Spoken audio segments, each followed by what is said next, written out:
السلام علیکم ورحمۃ اللہ وبرکاتہ۔ الحمدللہ رب العالمین والصلاة والسلام علی رسولہ الکریم وعلی آلہ وصحبہ اجمعین ومن تبعہم بإحسان الی یوم الدین، اما بعد۔ عزیز طلباء، مباح کے مسائل ہم پڑھ رہے تھے۔ اس سے پہلے درس میں مباح کی لغوی اور اصطلاحی تعریف پیش کی گئی تھی اور بتلایا گیا تھا کہ مباح کا اطلاق لغت کے اندر دو معنوں پہ ہوتا ہے۔ ایک معنی ہے اظہار اور اعلان کا، جبکہ دوسرا معنی ہے مأذون کا، اجازت دیے جانے کا، اور یہی معنی مقصود ہے علماء اصول فقہ کے نزدیک۔ مباح کی پھر اصطلاحی تعریف کی گئی تھی کہ مباح کی اصطلاحی تعریف ایک مباح کی حقیقت کے اعتبار سے ہے، جبکہ دوسری تعریف مباح کے ثمرہ کے اعتبار سے ہے۔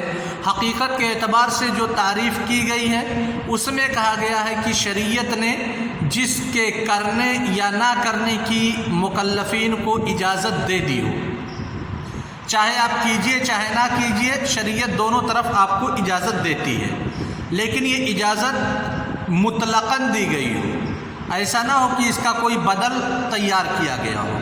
ثمرہ کے اعتبار سے تعریف کی گئی تھی کہ جس کے کرنے یا جس کے چھوڑنے والے پر نہ تو کوئی عقاب مرتب کیا جا سکے اور نہ ہی کوئی ثواب مرتب کیا جا سکے بذات خود اس فعل مباح کی وجہ سے، یہ تعریف کی گئی تھی۔ اس کے بعد مباح کے صیغوں پر گفتگو کی گئی تھی کہ لفظ احلال یا اس کے مشتقات کا تذکرہ، جناح کی نفی، اثم کی نفی، حرج کی نفی، یا کوئی بھی ایسا امر جس میں قرینہ پایا جائے جو قرینہ امر کو وجوب کے معنی سے نکال کر کے یا ندب کے معنی سے نکال کر کے اباحت کی طرف پھیر دے۔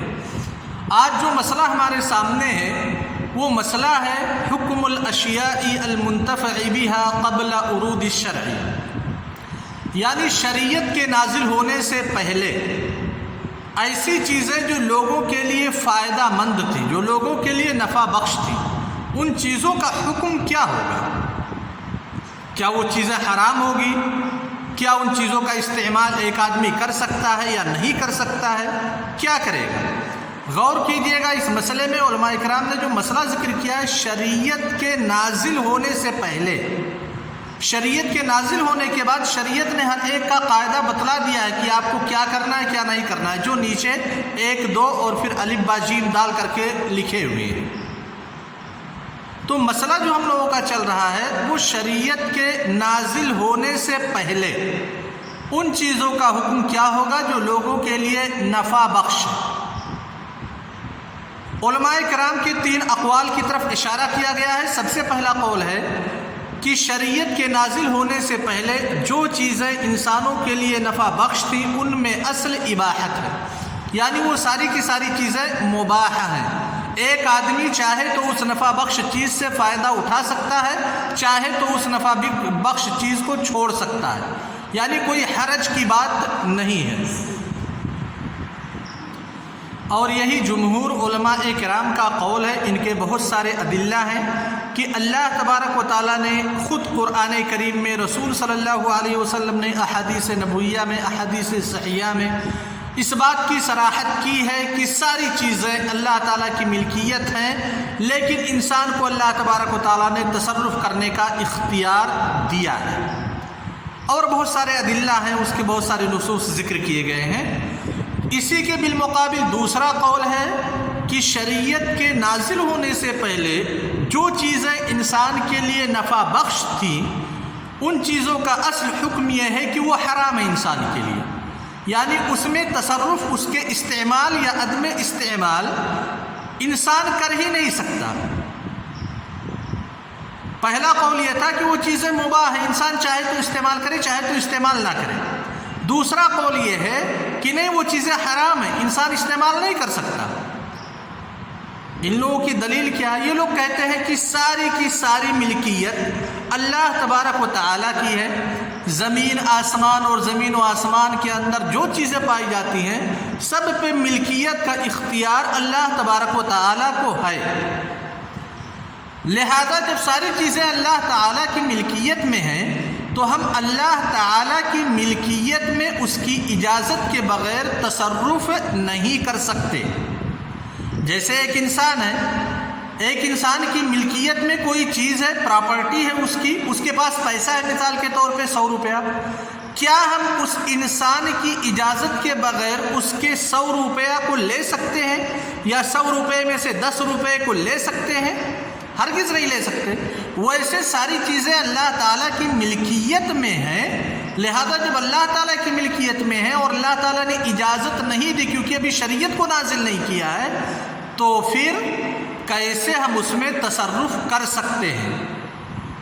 یہ ان لوگوں کی دلیل ہے، حالانکہ دلیل یہ قابل قبول نہیں ہے، کیونکہ ان لوگوں نے اللہ تبارک و تعالیٰ کی ملکیت کو مخلوق کی ملکیت پر قیاس کیا ہے، جو کہ قیاس فاسد ہے، قیاس مع الفارق ہے۔ خالق کو مخلوق پر کبھی قیاس نہیں کیا جا سکتا، خواہ وہ خالق کے صفات ہو، خالق کے اسما ہو، یا خالق کی ملکیت ہو۔ مخلوق کے اسما، مخلوق کی صفات اور مخلوق کی ملکیت پر قیاس نہیں کیا جا سکتا۔ اور جو تیسرا قول اس مسئلے میں ہے کہ نہیں بھائی، توقف اختیار کیا جائے گا، یعنی کوئی اس پہ حکم لگایا نہیں جا سکتا، کیونکہ جب شریعت نازل ہوگی، شریعت کے نازل ہونے کے بعد کوئی حکم اس پہ لگایا جائے گا، شریعت کے نازل ہونے سے پہلے کوئی حکم نہیں لگایا جا سکتا۔ یہ مسئلہ ہو گیا حکم الاشیاء المنتفع بها قبل ورود الشرع۔ اب ہم ایک دوسرے مسئلے کی طرف منتقل ہوتے ہیں کہ شریعت نازل ہو گئی، جیسے اسلام آ گیا، لیکن قرآن اور احادیث میں بہت ساری ایسی چیزیں ہیں جن کا تذکرہ نہیں کیا گیا ہے۔ کچھ چیزوں کا تذکرہ ہے لیکن کچھ چیزوں کا تذکرہ نہیں ہے۔ تو شریعت نازل ہو جانے کے بعد شریعت نے جن مسائل میں خاموشی اختیار کی ہے، جن چیزوں کے حکم بتلانے میں شریعت نے خاموشی اختیار کی ہے، ان چیزوں کا حکم کیا ہوگا؟ کہ ساری چیزیں شریعت نے بتلا دی ہیں؟ بالکل ساری چیزیں شریعت نے واضح نہیں کی ہیں۔ بہت ساری ایسی چیزیں ہیں جس پر شریعت نے خاموشی اختیار کی ہے۔ مثال کے طور پر زراف ہم لوگ سارے لوگ جانتے ہیں، زراف ایک جانور ہے۔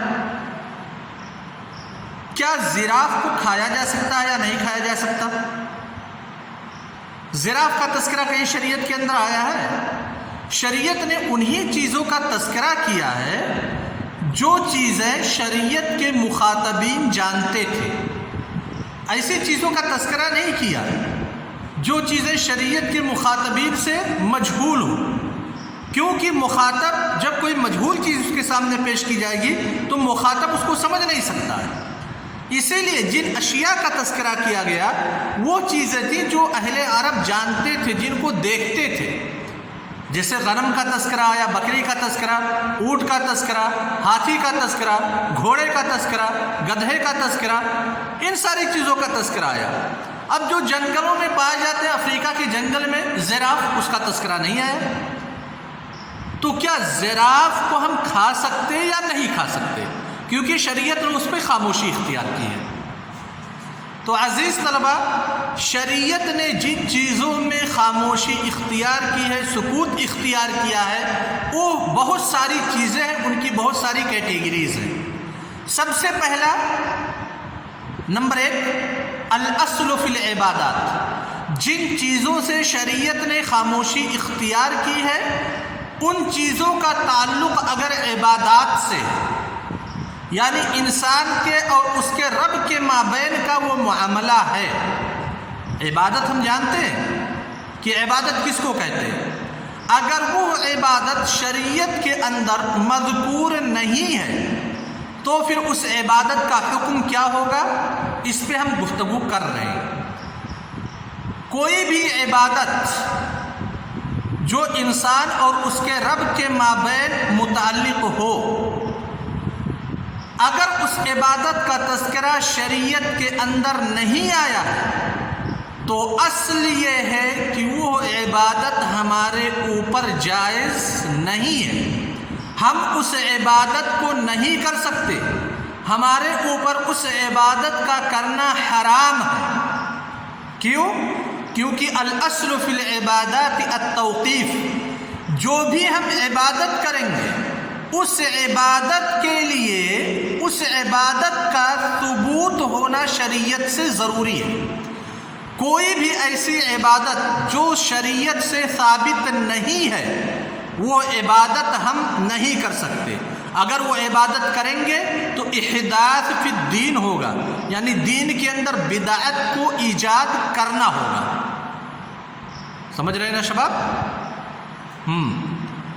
اب دیکھ لیں، اللہ کے رسول صلی اللہ علیہ وسلم کے زمانے میں جتنی عبادات تھی انہی عبادات کو ہمیں کرنا ہے۔ جو عبادات اللہ کے رسول صلی اللہ علیہ وسلم کے زمانے میں نہیں تھی، کوئی اس عبادت کا معنی بھی نہیں تھا، اس عبادت کی حاجت اور ضرورت بھی تھی، لوگ کر سکتے تھے اور کوئی چیز رکاوٹ بھی نہیں تھی، اس کے باوجود بھی اللہ کے رسول صلی اللہ علیہ وسلم نے یا صحابہ کرام نے یا شریعت نے خاموشی اختیار کی، تو مطلب یہ ہے کہ اس عبادت کو ویسے رہا دیا جائے، کچھ اس میں اضافہ نہ کیا جائے۔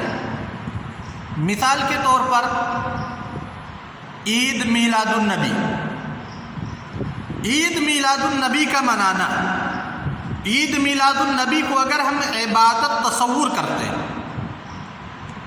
اگر مانتے ہیں کہ یہ عبادت ہے اور عبادت سے مفر نہیں ہے، کوئی نہیں کہہ سکتا کہ یہ عبادت نہیں ہے، کیونکہ عید میلاد کے منانے کا جو مقصد ہے وہ نبی صلی اللہ علیہ وسلم سے محبت کا اظہار ہے، اور نبی صلی اللہ علیہ وسلم سے محبت کا اظہار یہ معاملات میں نہیں آتا ہے، نہ ہی اعراض میں آتا ہے، نہ ہی انسان کے ذمہ اور عہدے میں آتا ہے، لہذا لے دے کر کے باقی بچتا ہے کہ نبی صلی اللہ علیہ وسلم سے محبت کرنا ایک مسلمان کا دینی فریضہ ہے، دینی فریضہ ہے، معاملاتی فریضہ نہیں ہے بلکہ دینی فریضہ ہے۔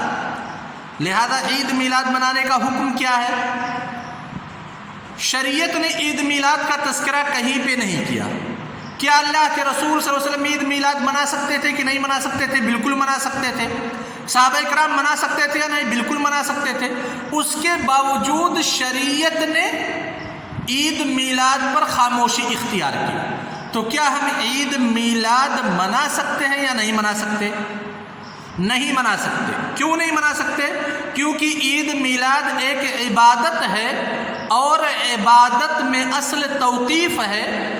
کسی بھی عبادت کو کرنے کے لیے ضروری ہے کہ وہ عبادت ثابت ہو شریعت سے، اور شریعت نے ایسی عبادت پہ، عید میلاد پہ کوئی ثبوت کی مہر قائم نہیں کی ہے۔ ایک دوسری مثال لے لیتے ہیں۔ ظہر کی نماز 4 رکعت ہے، 4 رکعت ہم پڑھتے ہیں۔ اب کوئی آدمی یہ سوچے کہ 2 رکعت کا اضافہ اور کر دیتے ہیں، یعنی 6 رکعت پڑھیں گے تب سلام پھیریں گے۔ اس سے سوال کیا جائے کیوں بھائی 6 رکعت پڑھو گے؟ یار 2 رکعت کا اضافہ اور کر دیں گے تو کیا حرج ہے؟ اس میں بھی وہی دعائیں ہیں، سورہ فاتحہ ہے، رکوع ہے، سجدہ ہے، دعائیں تو وہی ہیں، تو پھر فرق کیا ہے؟ اور زیادہ ثواب مل جائے گا۔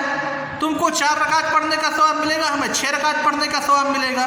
اس سے کہا جائے گا نہیں، تم اگر ظہر کی نماز کو 4 رکعت کے بجائے 6 رکعت پڑھنا چاہتے ہو تو کیا تمہارے پاس کوئی دلیل ہے؟ اگر دلیل ہے تو اس دلیل کا تذکرہ کرو، وہ دلیل دو، تم ثابت کرو کہ ظہر کی نماز 6 رکعت پڑھنی درست ہے۔ اگر ثابت ہو جاتا ہے شریعت سے کہ ظہر کی نماز 6 رکعت پڑھنی درست ہے تب تو ٹھیک ہے، ہم 6 رکعت پڑھیں گے۔ لیکن اگر شریعت نے خاموشی اختیار کی ہے 6 رکعت کے بارے میں کہ اس سے نہ کم پڑھ سکتے نہ زیادہ پڑھ سکتے، 6 رکعت پڑھ سکتے ہیں کہ نہیں پڑھ سکتے، شریعت نے بالکل خاموشی اختیار کی ہے، تو اس پوزیشن میں، اس صورتحال میں ہم 6 رکعت نہیں پڑھیں گے، 6 رکعت کا پڑھنا ہمارے اوپر حرام ہوگا۔ تو یہ عبادات کا ہو گیا۔ دوسرا نقطہ ہے معاملات، یعنی ہماری بیع و شراء، ہماری خرید و فروخت۔ الاصل فی المعاملات الاباحہ، جو بھی ہم معاملات کرتے ہیں، ایک دوسرے سے تعامل کرتے ہیں، بیع و شراء کرتے ہیں، خرید و فروخت کرتے ہیں، اس کے بارے میں اگر شریعت نے خاموشی اختیار کی تو ایسی چیز کا حکم شریعت کے نزدیک کیا ہوگا؟ علماء اکرام کہتے ہیں الاصل فی المعاملات الاباحہ، کہ شریعت نے اگر خاموشی اختیار کی ہے، اس معاملے کا ذکر شریعت کے اندر موجود نہیں ہے، تو اصل یہ ہے کہ وہ معاملہ ہمارے لیے مباح ہے، ہم اس معاملے کو کر سکتے ہیں، یہاں تک کہ اس فعل یا اس معاملے کے عدم جواز کی کوئی دلیل نہ آ جائے۔ اگر عدم جواز یا حرمت کی کوئی دلیل نہیں ملتی ہے تو ہم اس معاملے کو کر سکتے ہیں۔ مثال کے طور پر ارہر کے دال کو بیچنا، ارہر کا دال، ظاہر سی بات ہے صحابہ اکرام کے زمانے میں وہاں کے ماحول میں ارہر نہیں پایا جاتا تھا، کیا ارہر کے دال کو ہم بیچ سکتے ہیں؟ ارہر کے دال کو ہم کھا سکتے ہیں؟ کیا حکم ہوگا؟ شریعت نے خاموشی اختیار کی ہے۔ مسور کا دال ہے، ایسے ہی چاول ہے، چاول کی ہم خرید و فروخت کر سکتے ہیں کہ نہیں؟ انٹرنیٹ کے ذریعے سے خرید و فروخت ہے، انٹرنیٹ مارکیٹنگ ہے، کیا انٹرنیٹ کے ذریعے سے خرید و فروخت کر سکتے ہیں کہ نہیں؟ یہ چیزیں ایسی ہیں جو شریعت کے زمانے میں پائی نہیں جاتی تھی، وحی کے زمانے میں، لہذا شریعت اس میں مکمل طور سے خاموش ہے۔ اب حکم کیا لگایا جائے گا؟ انٹرنیٹ سے مارکیٹنگ کرنا، چاول کا بیچنا، دال کا بیچنا وغیرہ وغیرہ، تو ان چیزوں کے بارے میں حکم یہی لگایا جائے گا کہ ساری چیزیں مباح ہیں، جن کا بھی تعلق معاملات سے ہے وہ ساری چیزیں مباح ہیں، یہاں تک کہ اس کے تحریم کی کوئی دلیل نہ آ جائے۔ اب ایک آدمی انٹرنیٹ سے تجارت کر رہا ہے، مثال کے طور پہ زید تجارت کر رہا ہے، احمد نے منع کیا کہ انٹرنیٹ سے تجارت کرنا حرام ہے، درست نہیں ہے، زید کہہ رہا ہے کہ نہیں انٹرنیٹ سے تجارت کرنا حلال ہے، مباح ہے۔ دلیل کون دے گا؟ کس سے دلیل کا مطالبہ کیا جائے گا؟ زید سے دلیل کا مطالبہ کیا جائے گا کہ جو انٹرنیٹ سے انٹرنیٹ بینکنگ کر رہے ہو، بزنس کر رہے ہو، اس کو حلال سمجھ رہے ہو، اس کے حلت کی دلیل دو، یا پھر احمد سے مطالبہ کیا جائے گا کہ تم حرام کہہ رہے ہو، اس کے حرمت کی دلیل دو۔ یہاں پہ مطالبہ احمد سے کیا جائے گا کہ احمد تم اس کے حرمت کی دلیل دو۔ اگر دلیل تم نہیں پاتے ہو انٹرنیٹ مارکیٹنگ سے، انٹرنیٹ مارکیٹنگ کی یا انٹرنیٹ سے تجارت کرنے کی حرمت کی کوئی دلیل تمہارے پاس نہیں ہے اور شریعت میں وارد نہیں ہے، تو وہ چیز مباح ہے، جائز ہے۔ اب وقت ختم ہو رہا ہے، انہی دو نقطوں پہ ہم نے گفتگو کی، باقی 4 نکات ہیں جن پہ انشاءاللہ کل گفتگو ہوگی۔ سب سے پہلا نقطہ ہوگا الاصل فی الاعراض، یعنی انسان کی عزت میں اصل کیا ہے۔ دوسرا نقطہ ہے الاصل فی اللباس والزینہ، تیسرا نقطہ ہے الاصل فی التغذیہ، اور چوتھا نقطہ ہے الاصل فی ذمۃ الانسان۔ ان 4 نکات پہ انشاءاللہ کل گفتگو ہوگی۔ السلام علیکم ورحمۃ اللہ وبرکاتہ۔